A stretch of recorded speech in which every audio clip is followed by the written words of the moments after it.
ඉතින් අපේ පරාජයන් රැල්ලට තිත පිටිකරන ලැයිස්තුව දැන් සම්පූර්ණයි. අපේ කණ්ඩායමේ දක්ෂතා සහ අයර්ලන්ත කණ්ඩායමේ සිදුවෙච්ච පුංචි අතපසුවීම්. මේ කතා කරන්නේ ශ්‍රී ලංකාව සහ අයර්ලන්තය අතර පැවැත්වෙච්ච 2020 T20 ලෝක කුසලානේ ශ්‍රී ලංකාව මුහුණ දුන් පළමු තරඟයේ පසු විවරම් පිළිබඳව.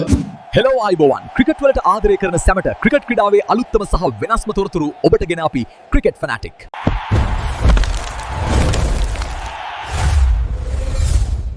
ඉතින් අපි මේ වීඩියෝ එකෙන් කතා කරන්නේ ශ්‍රී ලංකාව සහ අයර්ලන්තය යන කණ්ඩායම් දෙක ප්‍රථම වතාවට මේ T20 ලෝක කුසලානේදී ඔවුන් මුහුණ දෙන පළමු තරඟය. ඒක මේ T20 ලෝක කුසලානේ 6 වෙනි තරඟය විදිහට තමයි වාර්තා වෙන්නේ. ඉතින් ශ්‍රී ලංකාව මුලින් පන්දුවට පහර දෙනවා. ශ්‍රී ලංකාව කඩලු 6ක් දැවි ලකුණු 163ක් වාර්තා කරගන්නවා. ඉතින් ශ්‍රී ලංකාව වෙනුවෙන් වැඩිම ලකුණු ලාභියා වෙන්නේ කුසල් මෙන්ඩිස්. ඔහු ලකුණු 56ක් ලබා ගන්න පන්දු 43ක් තුල. ඔහුගේ ඉනිම තරමක් මන්දගාමී වුණත් ස්ට්‍රයික් රේට් එක 130ක වේගෙන් තමයි ඔහු පන්දුවට පහර දෙන්නේ. නමුත් ඔහුගේ ඉනිම ඔහු අල්ලාගෙන සිටපු එක තමයි ශ්‍රී ලංකාව ඉන්නම ලකුණු 163ක් දක්වා ගෙන යන්නේ. නැත්නම් ශ්‍රී ලංකාව ඉන්නම ඊට වඩා අඩු මට්ටමකින් නවතින්න බොහෝ දුරට ඉඩ තිබ්බා. ඉතින් අපේ ආරම්භක පිටිකරණය පැතුම් නිස්සංක සහ කමිල් මිෂාර පන්දුවට පහර දීමට පැමිණියත් කමිල් මිෂාරගේ මෑත තරඟ කිහිපයක් තුළදීම ඔහුගේ යම්කිසි අසාර්ථකත්වයක් පෙන්න ඔහුගේ ඉක්මන් වීම මත ඔහු බොහෝ දුර ලකුණු 10 ලකුණු 30 සීමාව තුළ පහුගිය තරඟ කිහිපය තුළදීම දැවී ගිහිල්ලා තියෙනවා ඔහුගේ හදිස්සිය මත. ඉතින් ඒ වගේම පැතුම් නිස්සංකත් පන්දු 23ක් තුළ ලකුණු 24ක් ලබා ගන්නවා. ඔහුගේ ස්ට්‍රයික් රේට් එක 104 මට්ටම තමයි පවතින. ඔහුගේ වේගය තරමක් මන්දගාමී වුණත් ඔහු පවර් ප්ලේ එක ඉවරනකම් ඔහුගේ කඩුල්ලේ රැඳී සිටිනවා කුසල් මෙන්ඩිස් සමග. ඉතින් කමිල් මිෂාර දෙවී යන්නේ ලකුණු 14ක් ලබා සිටියේදී පන්දු 11ක් තුළ ඔහු ශ්‍රී ලංකාවේ ඉන්නේ පළමු කඩුල්ලේ විදියට ලකුණු 28 දී දැවී යනවා. ඉතින් පැතුම් නිස්සංක දෙවී යන්නේ ශ්‍රී ලංකාවේ ඉන්නේ ලකුණු 62ක් වාර්තා වෙලා තියෙන වෙලාවක පන්දු 8යි පන්දු 2ක් තුළ පැතුම් නිස්සංක ලකුණු 24ක් ලබා ගන්න පන්දු 23ක් තුළ. ඉන්න අනතුරුව අපේ තුන්වෙනි කඩුල්ලත් බිඳ වැටෙනවා ලකුණු 68ක් වන විට ඒ පවන් රත්නායකගේ දැවී යාම සමග පවන් රත්නායක ලබා ගන්න පන්දු 9ක් තුළ ලකුණු 5ක් පමණ. හැලවුම් පවර් ප්ලේ එක අවසන් වෙන විට ලකුණු 50කට ආසන්න ප්‍රමාණයක් ලබාන සිටි ශ්‍රී ලංකා කණ්ඩායම පවන් රත්නායක දැවී යන්නේ 10 වෙනි පන්දු වාරයේ අවසන්නේ 11 වෙනි පන්දු වාරයේ පළමු පන්දුව තුළ තමයි පවන් රත්නායක දැවී යන්නේ. ඒ වෙනකොට ශ්‍රී ලංකා කණ්ඩායම ලකුණු 68යි වාර්තා කරලා තියෙනවා. ඒ පවර් ප්ලේ එකෙන් පස්සේ ස්පිනර්ස්ලාගේ කැඳවීමත් එක්ක ශ්‍රී ලංකා කණ්ඩායම යම්කිසි හිරවීමකට ලක් වෙනවා. ඉන් අනතුරුව ශ්‍රී ලංකා ඉනිමේ 86 වන ලකුණු වාර්තා වෙන විට තුනි පෙල්ලාලගේ දැවී යනවා. ඒ පන්දු 13කට ලකුණු 10ක් ලබා සිටියේදී ඒ 13 වෙනි පන්දු වාරයේ අවසන්නේ පන්දු 5ක් ගත වුණු තැන පන්දු වාර 6ට ලකුණු 50ක් ලබාන සිටි ශ්‍රී ලංකා කණ්ඩායම පන්දු වාර 13යි පන්දු 5ක් වන විටත් ලකුණු 86යි ලබා ගන්නේ කඩලු 4ක් දැවි. ඉන් අනතුරුව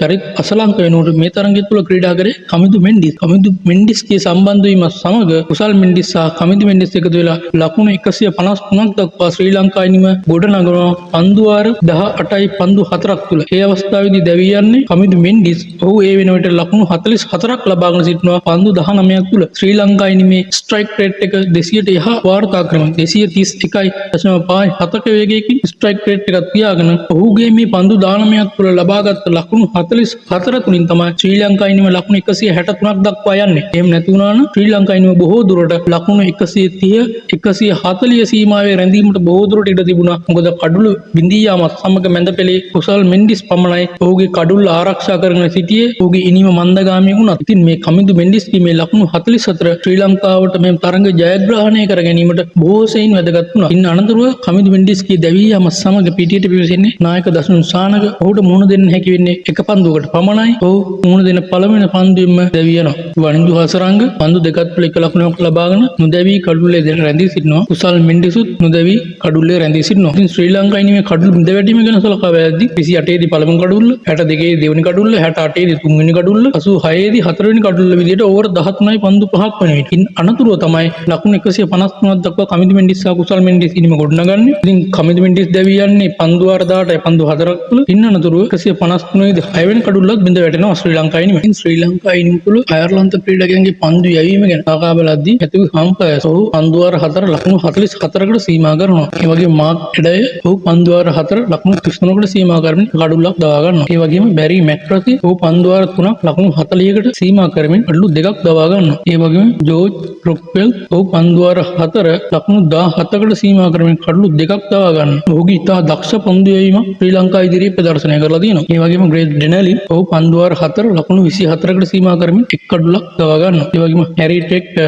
ඔහු පන්දු වාර 1ක් ලකුණු 5කට සීමා කරලා තියෙනවා. ඔවුන්ගේ පන්දු යැවීම දෙස බැලුවාම ඔවුන්ගේ පන්දු යවන්නන්ට දක්ෂ ලෙස ශ්‍රී ලංකා කණ්ඩායමට අභියෝග කරමින් පන්දු යැවීමක නිරත වෙලා තියෙනවා. විශේෂයෙන් සඳහන් කළ යුතුයි ඔවුන්ගේ ස්පිනර්ස් ස්පිනර්ස්ලා පන්දු වාර 12ක් ක්‍රියාත්මක කරලා දිනවා. ඒ 12 ඇතුළත ශ්‍රී ලංකාවේ ලකුණු ලබා ගැනීම ඉතාමත් මන්දගාමී ස්වරූපයක තමයි තිබිලා තියෙන්නේ. ශ්‍රී ලංකාව බොහෝ දුරට ලකුණු අතර ප්‍රවිෂ්ඨ වෙලා තියෙන්නේ ඔවුන්ගේ වේග පන්දු යවන්න ඉදිරියේ. ඉතින් අයර්ලන්ත ඉනිම දෙස අවධානය යොමු කරද්දී ඔවුන් ඉතාමත් දක්ෂ ලෙස ක්‍රීඩා කරනවා. ඔවුන් හොඳට ලකුණු අතර ප්‍රවිෂ්ඨ වෙනවා. ඔවුන් ලකුණු 143ක් ලබා ගන්නවා. සීනුම ක්‍රීඩකයන් දෙවි කියත්. ඉතින් ඔවුන් පන්දු වාර 14යි පන්දු දෙකක් වෙන විට ඔවුන්ගේ ඉනිම ශ්‍රී ලංකා ඉනිමටත් වඩා ඉදිරියෙන් සඳහා පවත්වා ගන්න. ඔවුන් පන්දු වාර 14යි පන්දු දෙකක් වෙන විට ලකුණු 105ක් ලබා ගන්න කඩලු 3කට. දැන් අයර්ලන්ත ඉනිම පළවෙනි කඩලු දෙවියන්නේ පන්දු වාර 3යි පන්දු දෙකක් වෙන විට ලකුණු 24ක් ලබා සිටිනවා. දෙවෙනි කඩලු දෙවියන්නේ ලකුණු 56ක් වෙන විට උන්ගේ තුන්වෙනි කඩලු දෙවියන්නේ ලකුණු 105ක් වෙන විට. ඉන්න අනතුරු හතරවෙනි කඩලු 113 දී, පස්වෙනි කඩලු 120 දී, හයවෙනි කඩලුත් 120 දී, හත්වෙනි කඩලු 126 දී, අටවෙනි කඩලු 137 දී, නවවෙනි කඩලු 143 දී සහ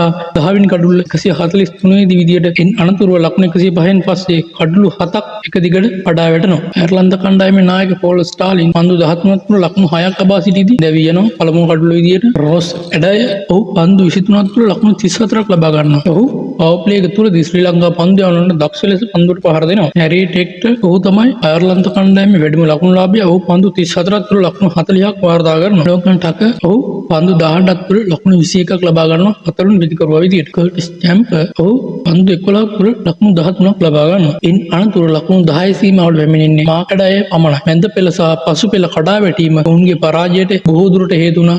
නැත්නම් ලකුණු 10ට වඩා අඩු සීමාව තුළ දැවී යනවා. ඔවුන් ශ්‍රී ලංකාවටත් වඩා ඉදිරියෙන් තමයි පළවෙනි පන්දු වාර 14 තුළ ශ්‍රී ලංකාවටත් වඩා ඉදිරියෙන් අයර්ලන්ත කණ්ඩායම රැඳී සිටියා. ඔවුන්ගේ අවසාන පන්දු වාර 6 තුළදී ඔවුන්ගේ ඉනිම කඩා වැටෙනවා. නමුත් ශ්‍රී ලංකා ඉනිමේ බූස්ට් එකක් ගන්න අවසාන පන්දු වාර 4 තුළදී. ශ්‍රී ලංකාව මැද පන්දු වාර 10 තුළදී කඩා වැටුණා. අවසාන පන්දු වාර 4න් ඒක රිකවර් කරගන්නවා. නමුත් අයර්ලන්ත කණ්ඩායම පළවෙනි පන්දු වාර 14ම හොඳට ක්‍රීඩා කරත් අවසාන පන්දු වාර 6 තුළදී ඔවුන්ගේ ඉනිම කඩා වැටෙනවා. ඒ ශ්‍රී ලංකාවේ ස්පිනර්ස්ලා හමුවේ. පන්දු යැවීම ගැන කතා බලද්දී දුෂ්පන්ත චමීර පන්දු වාර 3ක් ලකුණු 25කට සීමා කරමින් එක කඩුල්ලක් දවා ගන්නවා. ඒ වගේම මහේෂ් තීක්ෂණ පන්දු වාර 4 ලකුණු 23කට සීමා කරමින් කඩලු 3ක් දවා ගන්නවා. මේ තරගය තුළ මහේෂ් තීක්ෂණ තමාගේ සුපුරුදු දක්ෂතා අතරට පැමිණෙනවා. ඒ වගේම මතීෂ පතිරණ පන්දු වාර 2යි පන්දු 5 ලකුණු 26කට සීමා කරමින් කඩලු 2ක් දවා ගන්නවා. ඔහු යම් කිසි ප්‍රහාරයකට ලක් වුණොත් ඔහුගේ කඩලු 2ක් දවා ගන්නවා. ඒ වගේම දුනිත් වෙල්ලාලගේ පන්දු වාර 4 ලකුණු 28කට සීමා කරමින් එක කඩුල්ලක් දවා ගන්නවා. ඒ වගේම වනිදු හසරංග පන්දු වාර 4 ලකුණු 25කට සීමා කරමින් කඩලු 3ක් දවා ගන්නවා. ඒ වගේම තසුන් සානක පන්දු වාර 2 ලකුණු 12කට සීමා කරනවා. ඉතින් මේ පන්දු යැවීමේ පෝරුව දිහා බැලුවාම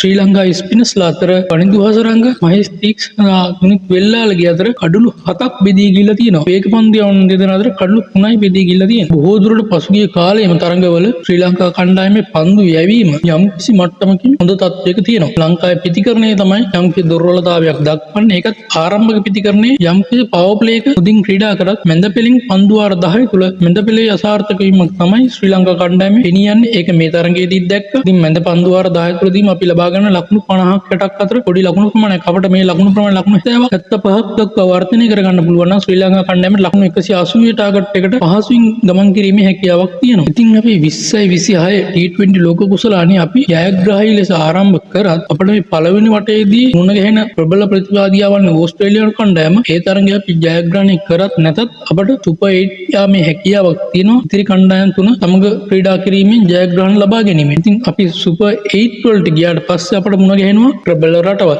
අන්නේ ප්‍රබල රටවල් සමග තරඟ කිරීමේදී අපිට මෙන්න මේ මැද පෙළේ තියෙන පුංචි අඩුපාඩු අපි निराකරණය කරගත්තේ නැත්නම් අපිට නැවතත් ආ සුපුරුදු විදියට පරාජිත රැල්ලට ගමන් කිරීමේ අවස්ථාවක් තියෙනවා. ඒ නිසා අපේ මෙන්න මේ මැද පෙළ මේ මැද පන්දු වාර 10 තුල ක්‍රීඩා කරන්නේ කෙසේද? ස්පිනර්ස්ලා හමුවේ තමයි ශ්‍රී ලංකා කණ්ඩායම බොහෝ දුරට අසාර්ථක වෙන්නේ පහුගිය තරඟාවලි කිහිපය තුලදීම. ඉතින් මේ ස්පිනර්ස්ලාට කොහොමද පන්දුවට පහර දෙන්නේ? ඉතින් මේ ස්පිනර්ස්ලාගේ පන්දු වාර ටික ඇතුළත මේ පන්දු වාර බොහෝ දුරට හැම කණ්ඩායමක්ම දැන් ශ්‍රී ලංකාවේ ඉදිරියේ පන්දු වාර 12 ඊට වැඩි ස්පිනර්ස්ලා භාවිතයෙන් ශ්‍රී ලංකාවට ඇටැක් කරන්න බලනවා. මොකද ශ්‍රී ලංකා කණ්ඩායමේ වර්තමානයේ තුල මේ ස්පිනර්ස්ලාට යම්කිසි දුර්වලතාවයක් දක්වන නිසා. ඉතින් මෙන්න මේ පන්දු වාර ටික තුල ශ්‍රී ලංකාව රන් රේට් එක 7ක මට්ටමක වගේ පවත්වාගෙන කොහොමද මේ පන්දු වාර ටික ආවරණය කරගන්නේ කියන එක ගැන ශ්‍රී ලංකාව අවධානය යොමු කිරීම වැදගත්. ඉදිරියේදී පැවැත්වෙන ප්‍රබල තරඟවලට මුහුණ දීමට යාමේදී. ඉතින් මේ තරඟය ගැන සලකා බැලීමේදී අයර්ලන්ත කණ්ඩායම කුඩා කණ්ඩායමක් නෙවෙයි 20 තරඟ තුල කුඩා කණ්ඩායම් ප්‍රමුඛ කණ්ඩායම් විශාල කණ්ඩායම් කියලා එහෙම ભેදයක් නැහැ. මොකද හැම කණ්ඩායමකටම පෙරලියක් කිරීමේ හැකියාවක් තියෙනවා. මොකද පන්දු වාර 20යි තියෙන්නේ. ඒ පන්දු වාර 20 තුළ එක පන්දු වාරයකින් තරඟයේ දෙපැත්තට දෝලණීමේ හැකියාවක් තියෙනවා. මොකද උඩ පන්දු රැක ගැනීම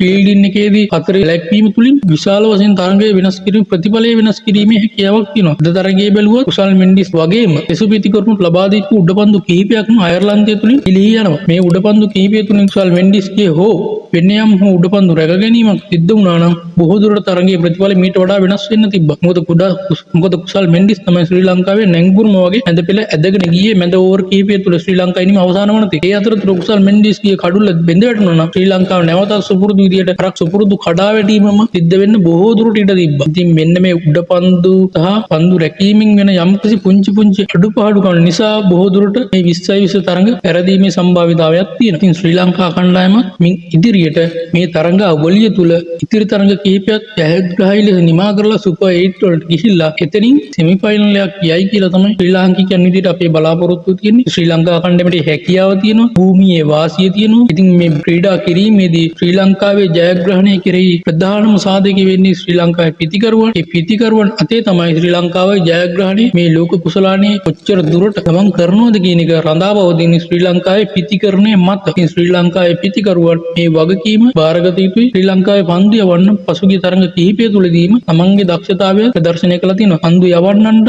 ආරක්ෂා කරගත හැකි ලකුණු පුවරක් නිර්මාණය වුණොත් ඔවුන් කෙසේ හෝ තරඟයේ ජයග්‍රහණය කර දෙනවා. ඉතින් ශ්‍රී ලංකා කණ්ඩායම ලකුණු 170 180 සීමාවට අඩුම වශයෙන් මුලින් පන්දුවට පහර දුන්නොත් ශ්‍රී ලංකා කණ්ඩායම රැගෙන යා යුතුයි. ඒ වගේම දෙවනියට පන්දුවට පහර දෙනවා නම් මුලින් පන්දු යවනවා නම් ශ්‍රී ලංකා කණ්ඩායම ප්‍රතිවාදීන් අවමය ලකුණු 160 සීමාව උපරිමයේ ලකුණු 180 සීමාව ඔය අතරතුර ප්‍රතිවාදීන් නතර කරගත යුතුයි. ශ්‍රී ලංකා කණ්ඩායම ජයග්‍රහණයක් කරා යනවා නම් මොකද ශ්‍රී ලංකා කණ්ඩායමට ඒ අතරතුර සඳවා ගත්තොත් ශ්‍රී ලංකා කණ්ඩායම ජයග්‍රහණය කිරීමේ හැකියාවක් බොහෝ දුරට තියෙනවා. ඉතින් අපි ප්‍රාර්ථනා කරමු මේ ලබාගත් පළවෙනි ජයග්‍රහණයත් සමගම ඉතිරි තරඟ කිහිපයක් ජයග්‍රහය ලෙස නිමා කරලා ඒ වගේම අපට පළමුවටදී මුණ ගැහෙන ඕස්ට්‍රේලියාව ප්‍රබල ප්‍රතිවාදය. නමුත් ඔවුන් එන්නේ පාකිස්තානය සමග 3-0ක් විදිහට තරඟාවලිය පරාජය වෙලා ඔවුන් පරාජිත මානසිකත්වයෙන් ඉන්නේ. ශ්‍රී ලංකාව යම්කිසි පසුබෑමක් ඉඳලා ජයග්‍රහණයක් ලබාගෙන යන්නේ. ශ්‍රී ලංකාවට භූමියේ වාසිය තියෙනවා. ශ්‍රී ලංකාව මෑත කාලින ඕස්ට්‍රේලියාවත් එක්ක ක්‍රීඩා කරලා තියෙනවා. ඉතින් ඒ අත්දැකීම් ලබාගෙන අපිට ඕස්ට්‍රේලියාවත් පරාජය කරලා අපිට සුපර් 8 යන්න පුළුවන් නම් ඒක ගොඩක් හොඳයි. නමුත් ඕස්ට්‍රේලියාවෙන් ශ්‍රී ලංකා කණ්ඩායම පරාජය වුණා. අපිට සුපර් 8 යාමේ හැකියාවක් තියෙනවා. අනිකුත් තරඟ ටික ජයග්‍රහණය කරලා. නමුත් සුපර් 8 එකේදී අපිට ප්‍රබල ප්‍රතිවාදීන් මුණ ගැහිීමට නියමිතයි. අන්න ඒ තරඟවලදී අපි ජයග්‍රහණය කිරීමට නම් අපේ ප්‍රතිකරණ පෙළ ගැස්ම අපේ ප්‍රතිකරුවන් දක්ෂ විය යුතුයි. ඔවුන් අනවශ්‍ය විදියට පීඩනයක් නොදාගෙන ක්‍රීඩා කිරීම අතිශය වැදගත් වෙනවා. මොකද කලබල වෙන්න අවශ්‍යතාවයක් නැහැ. ශ්‍රී ලංකාවට 6 පාරවල් අවශ්‍යතාවයක් නැහැ. ක්‍රමක්‍රමයෙන් ඉනිම ගොඩනගලා ලකුණු 170 180 සීමාවට ශ්‍රී ලංකාව ඉනිම ගොඩනැගීම තමයි ශ්‍රී ලංකාව පිතිකරුවන් කළ යුත්තේ. 100 ලකුණු පුරු බලාගෙන ක්‍රීඩා කිරීම තුළ අන්තිමට අපට ලකුණු 150ක් නැති වෙන අවස්ථා බොහෝ දුරට අපි දැකලා තියෙනවා. ඒ නිසා ශ්‍රී ලංකාව අනවශ්‍ය පීඩනයක් නොදාගෙන ශ්‍රී ලංකාව ජයග්‍රහණය ලකුණු මට්ටමකට අපේ පිතිකරුවන් අරන් ගියොත් අනිවාර්යෙන් ප්‍රතිවාදියා කුමන කණ්ඩායමක් වුණත් ජයග්‍රහණය කිරීමේ හැකියාව ශ්‍රී ලාංකිකයන් විදිහට අපිට තියෙනවා. ඔබ කරන පුංචි සබ්ස්ක්‍රයිබ් එකෙන් අපට උත්තේජනයක් ලැබෙනවා මෙවැනි වීඩියෝ තවත් ඔබ ළඟට ගෙනීමට. ඉතින් ඔබ කැමති නම් අපේ channel එක subscribe කරලා bell icon එක click කරගෙන යන්න. අලුත් වීඩියෝ එකක් දාපුවම notification එක ඔබ ළඟටම ගෙන්න ගන්න. ක්‍රිකට් ෆැනටික් හා සම්බන්ධ වී සිටි ඔබ සැමට ජයෙන් ජය. නැවත අලුත් වීඩියෝකින් ඔබ ළඟට එනකම් ගිහින් එන්න.